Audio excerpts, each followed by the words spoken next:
comes to the character Orochimaru, it's really easy to take the low-hanging fruit and make jokes about how creepy the guy is. However, as many Naruto fans, if they're willing to concede, will be honest, Orochimaru's genius is something that has to be admired. While it's not the natural talent of somebody from the Uchiha clan, Orochimaru tends to go a bit underappreciated when it comes to the complexity of his schemes. I myself like to refer to him being as the Naruto version of Naraku from Inuyasha. However, unlike Naraku, Orochimaru didn't meet his end, but instead he was allowed to live and continue on with his plans. In today's video, I'm going to break down the brilliance of Orochimaru's hidden hideouts by going in depth on the hideouts themselves, including the purpose of each hideout, and explain to you guys why it's pretty ballsy by Orochimaru to even do this. So jumping right in, for me personally, I began to pay closer attention to Orochimaru when the Tenchi Bridge arc chapters were coming out, because there was a passing line that Kabuto slipped into the manga. He stated that Orochimaru had numerous hideouts in each of the 5 great nations, and that Orochimaru switched between hideouts every few days in order to stay hidden. In a lot of cases, these hideouts were underground entrances to being hidden in plain sight on islands or even in a forest. Each of these hideouts had some form of a secret lab that would allow Orochimaru and Kabuto to carry out their research. Many fans know this. However,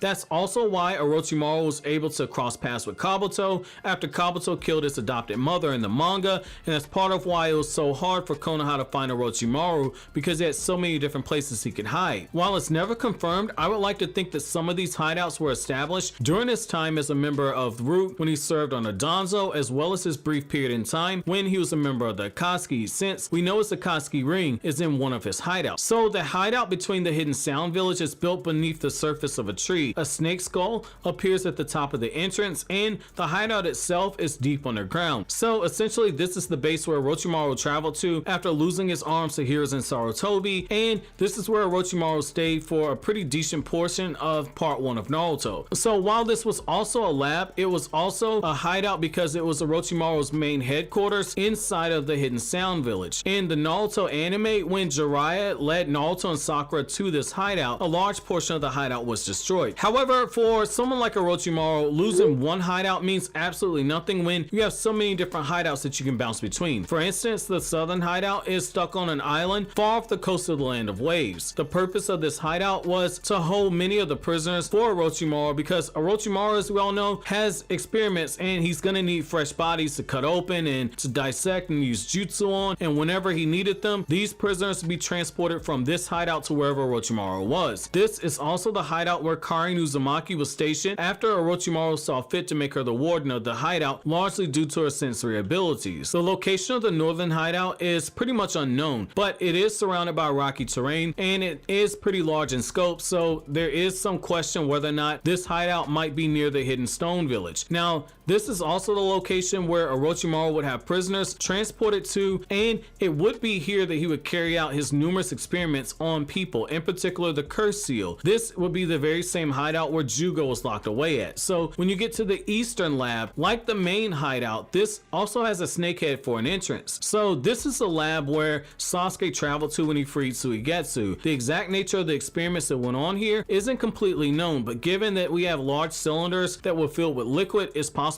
that this is where Orochimaru would experiment on cloning and on the bodies of people, like we saw in the Kakashi Anbu filler arc. It's also in this hideout that the Uzumaki sealing scroll for reversing the Reaper death seal was also discovered. So when you get to the hidden grass village hideout, it was meant to be completely underground, hidden under a rock formation. Deep underground, this hideout was practically a maze. The hideout has countless rooms and spaces. Orochimaru could be hiding in any room. This is the same hideout where Sai was taken to when he tried to kill Sasuke, and this is the very same hideout that Sasuke destroyed when he confronted Team 7 after 2.5 years had passed since Sasuke left Konoha. Now, the Demon Island hideout was another main hideout. Now, while this lab was only seen in the anime, the lab in of itself was so cool that you could not add it to this video. So, located in the Land of Sea, the lab has test subjects that are trapped in test tubes, similar to what you saw Suigetsu in when he was trapped inside of one. Orochimaru, when he first came to the Land of Sea,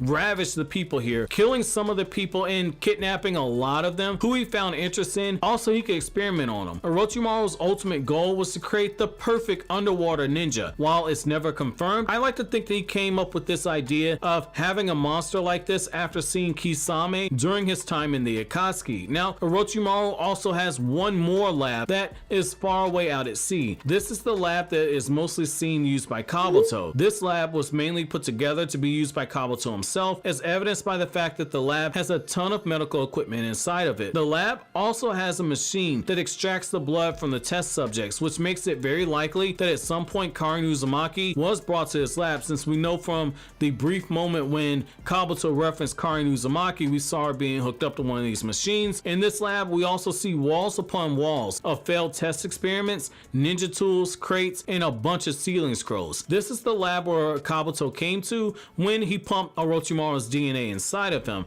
And that's where we're going to bring this video to a close. So which of the many hideouts of Orochimaru is your favorite, and which do you wish was utilized more? And as always, guys, if you like anything I had to say, don't forget to comment, rate, subscribe, and share. Thank you so much for watching to the end. Have an awesome day, guys.